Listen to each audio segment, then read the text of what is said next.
Hey everyone, this is Austin Schur here with We Write About Music, and today I'm speaking with Mark Joshua. He has just released a great new record called Sedated, and I'm super excited to talk to him all about it. Mark, I want to thank you so much for taking the time out of your life to be here. How are you? I'm good. The pleasure is mine to be here. We're about a week out since its release, and I just feel very relieved and happy that it's out finally. Yeah. That is amazing to hear. I can't imagine the stress and anxiety of releasing a full-length record. How do you feel that how it's been received so far? So far, it's been great. This is quite a step in a different sort of sonic range for me, and Yeah. to know that it's still resonating with my old listeners, but also new ones. That's really cool. So it feels really good. Very cool. Well, I mean, like I said before we started recording, I've been listening to it nonstop. And for me, I'm located in the California area, so it's hot here pretty much year round, which means that I'm going to be listening to it year round. It's a great summertime record. It's feel good. It's upbeat, vibrant. I could, all the positive describers on this one, seriously. But I'd like to know from you, what does it mean to you? Is it a collection of individual stories or sort of an overarching message on the entirety of the album? Yeah, it's a great question. It is my first sort of record since the whole pandemic, Sure. and it's definitely a collection of stories between my last EP, Cookies and Wine, and now, and to have that huge thing that happened right in the middle, Sure. coming out of it, it feels like just a new chapter. I see all my EPs as I want to look back in like 30, 40 years and listen to them and then remember exactly how I felt at that time. So Sure. I think enough time had passed from the last EP and so many things had happened that it was just time to like update myself in 50 years of how I feel now and I who I get am. it. So It's like these yeah, little time capsules, and yeah, it's great.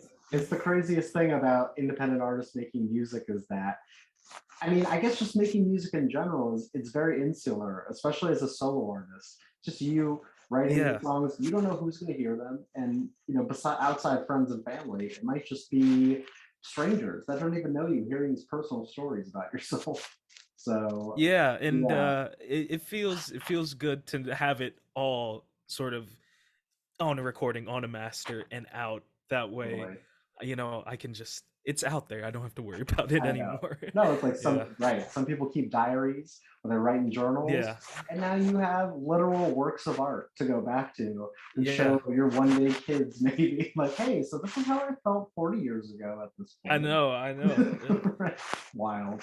yeah. Did you have any It'll be outside? it'll be fun in 40 years. Yeah, exactly. Yeah, way less stressful than a week after release. That's for sure. Yeah, Did you have any outside help putting this record together, like in terms of additional instrumentation or producers coming in, anything along oh yeah, absolutely. So the EP itself was produced, mixed and mastered by a guy named Michael Smith, who's from my hometown, and uh, I recorded pretty much everything at his studio. Also, we went to a studio called Third Street Music, also in my hometown, where I had recorded my previous two records or two EPs.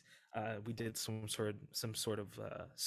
live instrumentation there, and Yeah, we tracked the last track, Peach Tea, was at Third Street. But yeah, Michael Smith, we actually had tried to get something done. He was supposed to help on the previous CP, and we just didn't see eye to eye. Like I just think artistically we weren't like on the same page. So yeah, when I reached out to him last year, it was kind of crazy. I was looking for a new sound. I think he was growing as a producer and wanted to expand, and it was just perfect timing. So Michael Smith, a lot of this um, is attributed to him because without him it doesn't sound the way it does. And I don't grow as an artist without him. So absolutely. No, big I love kudos to that. Michael. Yeah, I kind of assumed that you had a vision of where you wanted this album to go, like in terms of sound and style. Was yeah. it a collaboration in the sense of like, hey, so I want it to sound like this, but I also want you to have some creative freedom? Or was it like, no, no, no, like Oh let's yeah. work together to keep this, how I want Absolutely.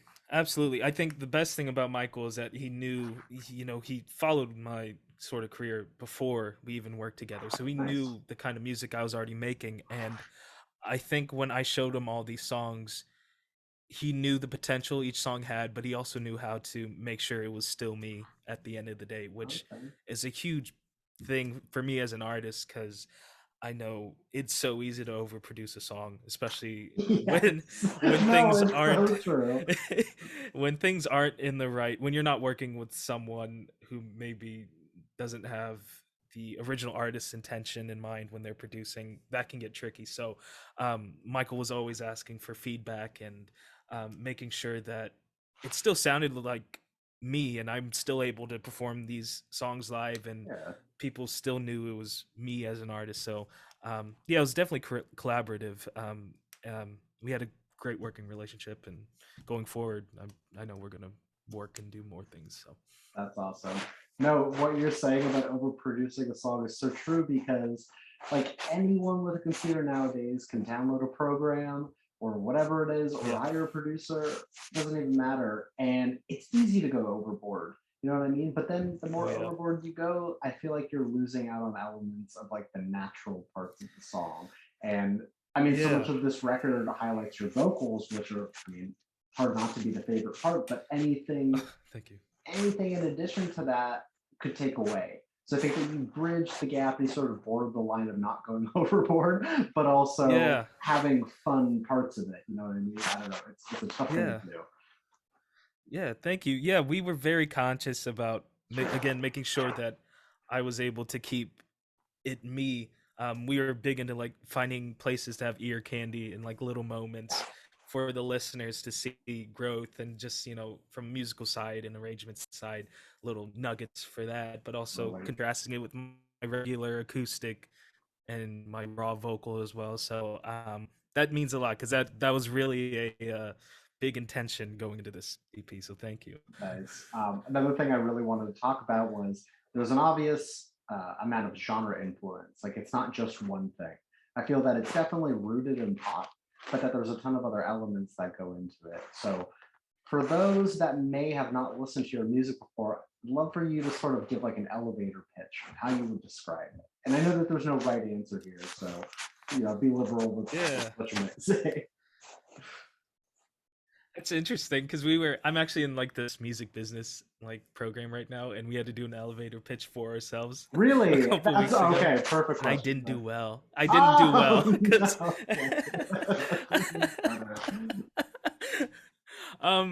I think I heeded this advice that there's only two genres of music now with streaming, and it's either good or bad, and you don't get a say in um you don't get an say of what's good or bad because it's all subjective. So for me, my music is good to me. Yeah. It's definitely a eclectic, it's an eclectic feel, it's an eclectic tone, but I'm also of the mind of anything. For me, a good song to me is able to be stripped back, and if it's stripped back to just acoustic and lyrics and me, it still holds up. To me, that's a good song. So I think, to me, that's the sort of thread line through the whole EP, is that take down all the production, and if it were just me and my acoustic guitar, I feel like it would still have some sort of impact on a listener regardless of um, production and arrangement and stuff. So Well, that is actually a great answer. I'm not just saying that. That's a great answer. oh, thank you. It But was a long elevator ride it apparently. doesn't matter. You know what? We're at the penthouse, baby. We're up there. Yeah. I think the crazy thing is that, you know, people want music to be made just for them. Like they have specific Mhm. tastes. They're always going to find an artist who they, find something special in whatever it is. But at the end of the day, you're the one that's spending so much time and energy and money and focus and parts of your life Yeah. building this thing. At the end of the day, you're right. If it's not something that you enjoy, then what's the point? It shouldn't, Yeah. production comes into play obviously, but it's the time and effort on your end. So if you want to listen Yeah. to something that you can listen to, then there you go. Absolutely. Yeah, I actually teach songwriting, or I coach songwriting too, and that's what I tell my students is that play. I have no game in this. Like at the end of the day, you guys have to perform the songs, not me. So be Right. honest. Write songs that you like, because and that's how I approach my songs as well. So true. No, man, great answer. Obviously, you've been involved in music for a while now. Was there a specific thing or a turning point that took it from a hobby to doing it seriously, or is it just a gradual change? Yeah, I do remember a pretty distinct. Well, I'm first. I'm Filipino, so like music has been in my house. Like Yeah, yeah, yeah. Filipino culture is rich with amazing singers and Right. being surrounded with music. But I do remember early days of YouTube.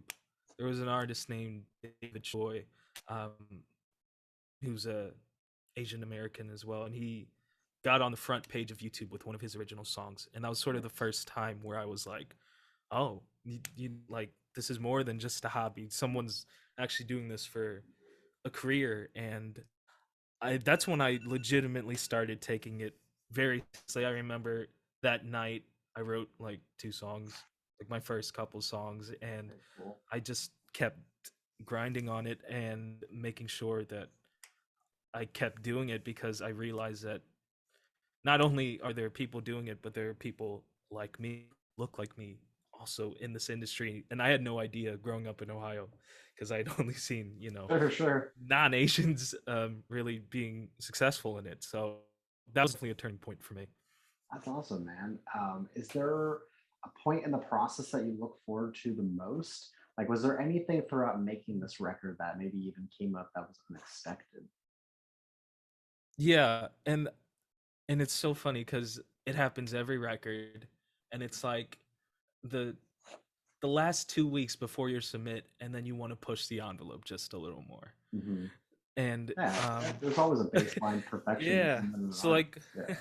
Yeah. yeah, so one of the songs Violet had, like, we went through a whole mix and we were ready to master, and then Michael was like, I just don't think it's good enough, it doesn't set the standard. So we redid Violet in 2 days to stay back on track, like from Nice. scratch, which was crazy. But those moments that pressure makes diamonds, Sure. that's always fun. It's always stressful. I always see it coming. You can't plan for it, but Oh, um, it's great because I think that's really where the true sort of artistry comes out. makes sense. Are you playing shows, or is that something you have in the works or want to do? Yeah, yeah. Yeah. Been performing like live like since I was 16, so I'm coming up on 10 years in July, and I love performing it in. It's sort of the opposite of releasing an EP. I love the instant gratification of claps and connecting to people. Yes. So No, it's way more satisfying than like an Instagram comment, like "nice song, man." Like, no, like I see your face enjoying this. Like, yeah, yeah, yeah. So yeah, I and during COVID, of course, that was hard to do. So like yeah. this year has been the first year where I've been able to play out pretty, consistently again, and just feels great to be back out here. And now I have new songs to play, which is amazing. So Right. Now, is there a um, song specifically from Sedated that you're looking forward to playing the most? yeah, Tangled Fisher, which is the first track. It's Mhm. sort of I've never had like a summer bop before, and that's been like the common I've been getting the most, is that it's a bop and like an upbeat, feel good song. So that one for sure, I feel really good about, and Nice. I can't wait to start playing that out. Are you playing by yourself? Are you playing with like any band members? Anything like that? Yeah, so mostly I do play solo, like acoustic. Yeah, yeah, yeah. But like for like we had an Asian food fest a couple months ago. Sounds So like awesome. bigger shows, I'll have a band together, but mostly solo. Very cool, man. Well, we're recording this a day before the official halfway point of the year, which is crazy. And normally, a question that Crazy. I ask at the beginning of the year is, what's the plan for the year? But I guess asking halfway through works just as well. So, is there not even necessarily releases, but just like, what do you hope to accomplish, or what are some goals that you've set for yourself, hopefully in the next year?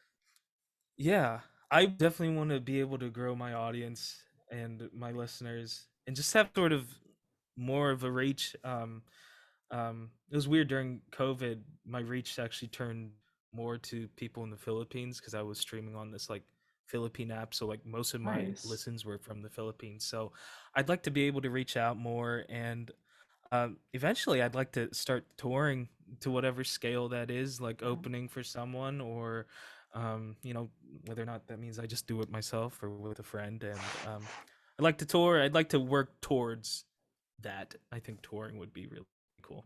Yeah, I mean, I've never toured myself, but I can imagine that it seems like a blast just getting to travel Yeah, and seeing new things and trying food from other cities and just experiencing other cultures, even if it is in America. You know what I yeah, mean? So that's yeah. really I cool. I feel the think that you same. can definitely do that. I mean, you built up this discography.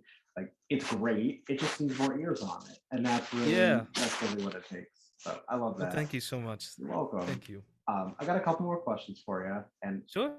because we're an independent music blog, we're always trying to put people onto independent artists. Is there anyone in your local scene that's doing big things that you could recommend, or even just anything on your Yeah. playlist that you just like, guys, you got to listen to this. No one's listening to this. Absolutely. There's an artist locally. His name is Draven Downey. Cool. He's actually coming out with this album this summer, and I just see a lot of myself in him. Great. Like we did a lot of the same things. Like we went to the same high school. I was in a musical my senior year, and I think he was still in like grade school together. And just to see him grow as an artist has been great, and I'm really excited. He's pushing himself. He's grinding it out, Mhm. trying to get records out, playing gigs, and I just really respect and admire him. So Draven Downey, for sure. Very Make sure cool. to check him out. Yeah, Appreciate the shout out. I'll definitely give this yeah. spin. Um, Mark, it's been an absolute pleasure getting to talk to you. I've got one more question for you. Basically, the question Awesome, is cool. yeah, for the person that is going to discover you from this, and for the person that's going to listen to your music for the first time, what is an opening message that you'd like to say to them? No pressure. If you don't like it, that's fine. If you love it, obviously I'll be very happy. But there's so many wonderful artists in the world. It does not hurt my feelings if I'm not the one for you. So just give it a listen. You're What do you too have to lose? modest. You're too Give modest. it a listen. I agree. Well, I think that people will love it. There's not a lot to hate, to be honest. So uh, Oh, thank you, thank you. let me please plug your music one more time. The record is called Sedated. We will have links so that you can listen and share and follow along. Send it to your friends and family, your grandparents. I think it's just a great summer record. And Mark, again, I want to sincerely thank you so much for taking the time to do this. Thank It's you been so much. It fantastic. was my pleasure. Yeah, I look forward to hearing more. And I kind of feel like more is on the way. So, stay tuned. For sure. Absolutely. Thank you so Awesome, much. man. I appreciate it. You're very welcome, man. I hope you have an amazing rest of your weekend. And I hope to speak soon. You too. Thank you so Cool, much. man. Take care. Bye bye. Take care. Bye.